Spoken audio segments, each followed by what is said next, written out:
దోచుకొని వాడునై ఉన్నాడు. ద్వారమున ప్రవేశించువాడు గొర్రెల కాపరి.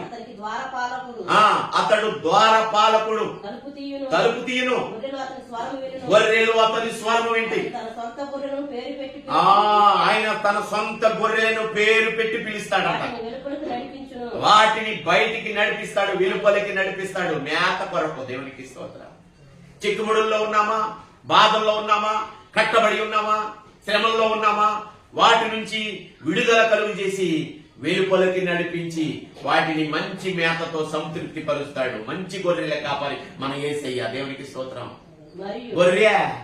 గొర్రెలా అనకూడదు, నువ్వు మేకవైపోతావు. మేకవైపోయావనుకో 25వ మత్తయి సువార్తలో అంటున్నాడు, మేకలను గొర్రెలను వేరుపరుస్తాడంట ఆయన. దేవునికి స్తోత్రం. మనం గొర్రెలుగా ఉన్నావా, మేకలుగా ఉన్నావా?